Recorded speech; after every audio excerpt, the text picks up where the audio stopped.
CT 22 today, it's a best of edition of our program. We're sharing 3 of our favorite segments that have aired over the past 12 months. We begin with the interview we did with Jim McCaffrey. It's one that's really stuck with us.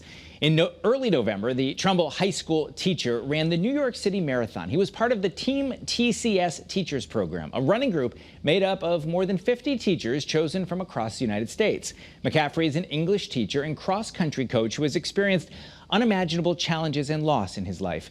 In 2017, his 6-year-old daughter, Mia, died of cancer. After being diagnosed, it was important to her to help raise money for cancer research. It's a mission her family and friends are continuing in her memory. In late 2020, Jim found himself facing his own diagnosis of cancer. We spoke with Jim McCaffrey right after he ran the marathon. I asked him when running as a mission began for him and the role his daughter, Mia, played in it. Take a look. You know, in 2016, when my daughter was diagnosed with rhabdomyosarcoma, it was a tough time for us. You know, she had a 364-day battle with cancer, and as we said it, she beat cancer every single day that she fought. But unfortunately, it was taken from us in 2017.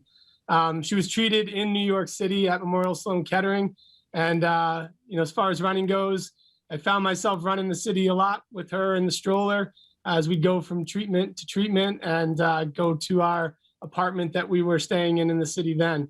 So running over the Queensboro was always something that I got to do with her. So it was special to run over it this past year during the marathon. You say that running is something that through all that struggle with Mia and with her disease gave you some solace. What is it about running, whether it was with her or by yourself, that gave you that sense of peace? Well, you know, catharsis comes to us in a lot of different ways. And when we can push ourselves through trauma, you know, it's something that can teach us a little bit about ourselves. You know, running was always that for me. And it's interesting, as a coach, I always preached it to my runners, you know, that you're going to bring your burdens with you when you head out on the road. And during those 30 minutes, that hour and a half, those 2 hours, those 3 hours, those 4 hours that you get to run, oftentimes you get to shed those burdens for just a little bit and just be with yourself in the moment. So in 2017, you lost Mia, but then in 2020, you had your own cancer battle. Tell us about that and how running has been part of your recovery. Yeah, so I was just coming off running the virtual New York City Marathon in November. I'd run what I thought was a solid time for me, right around 3 hours and 11 minutes. And I went through my routine scans that I go through because of the genetic testing we did after Mia's diagnosis. I have a syndrome called Lee-Fraumeni syndrome. So it just leaves me at a higher propensity for getting cancer. So I went through one of my normal scans. They found something on my right lung, and it turned out that it was stage 1 adenocarcinoma. So I went through surgery on December 1st of 2020. They removed my entire upper right lobe of my lung, and I came out of it cancer-free. So December 1st was when I went in for surgery. And on December 26th was when I took to the roads for my first really, really slow run. And ever since then, I've just been putting in more miles and adding on as much as I can as I went. You know, I have a great support system at home. And then Team TCS teachers came in and said, you know, we really want you to still run the marathon. So they gave me the goal, and I set out there and did it. You know, it was a special race. I'm really happy with my time. I was able to do it in 3 hours and 38 minutes. You know, not the competitive speed that I was used to, but, you know, having overcome as much as I had to, it was something that meant a lot to me to be able to go out there and work hard and take to the course and be able to see my runners who came into the city to cheer me on. There was a moment at mile 8 where I got to stop and hug my wife. And, you know, she just told me she was proud of me and proud of everything that we had been through. And it was really a special moment and, you know, held me through the rest of the race. We're looking at video right now of that hug. Certainly the whole marathon looks like a whole series of special moments. I want to ask you about something I read about you, and it's something that you do both as a runner and as a coach, and that's carrying a rock to the starting line. Can you tell us about that? Yeah, so with my runners, I spoke to it earlier. The idea that you carry your burdens with you, and I had a really special group of runners right after my daughter had passed, and I invited them one day to pick up a rock and come with me on what we call the rock run. My daughter's buried 3 miles from campus, and these girls had all known her very closely and known my fight very closely, and I invited them all to carry the rock with them on the run, and they got to leave it at Mia's gravesite.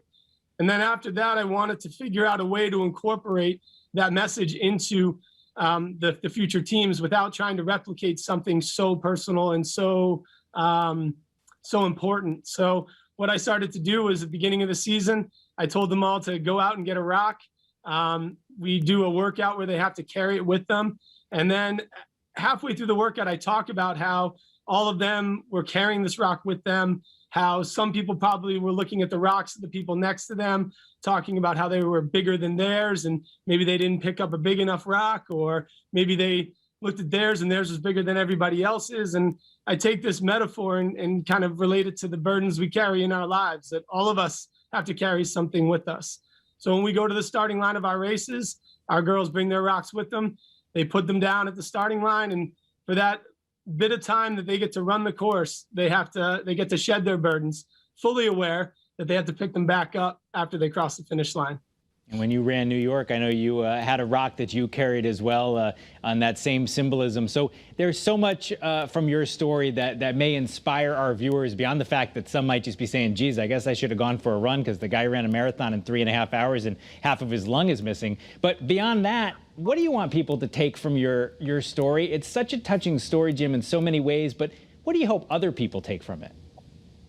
I mean, the biggest thing I've learned in my life is that the trauma that we face, the past traumas that we go through, are things that can serve as a mechanism or as fuel for triumph. And I've really started to learn that that important lesson as I've gone through my life and attempted to learn to live with the grief that we have. You know, grief is like an article of clothing that we have to put on every single day.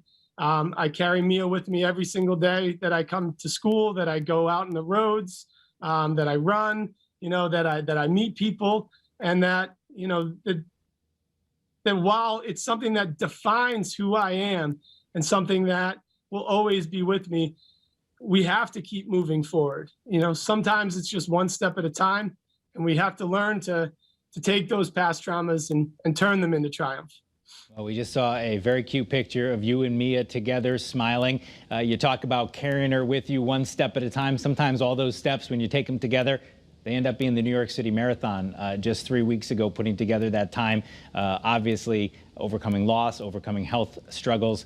I think our viewers will take a lot from your story, and we appreciate you being with us. There with us, Jim McCaffrey, an English teacher down in Trumbull, a cross-country coach, and certainly an inspiration here on CT21. Thank you for being with us. We really appreciate you giving us a few minutes on this Sunday morning. Thank you for letting me share my story. Well, he talked about going one step at a time in that interview. Since the interview, he's done a lot. He did a pedal-thon in January, riding a Peloton bike for 24 hours straight. He and other participants raised over $100,000. His charity also hosted what was called the Infinite Love Tutu Trot 5K in mid-June. More than 300 people ran, raising more than $60,000. And he returns to marathoning with the TCS team this fall. He'll run the Chicago Marathon. That's Columbus Day weekend. If you're interested in supporting Jim and his efforts to beat kids' cancer, head to infiniteloveforkidsfightingcancer.org.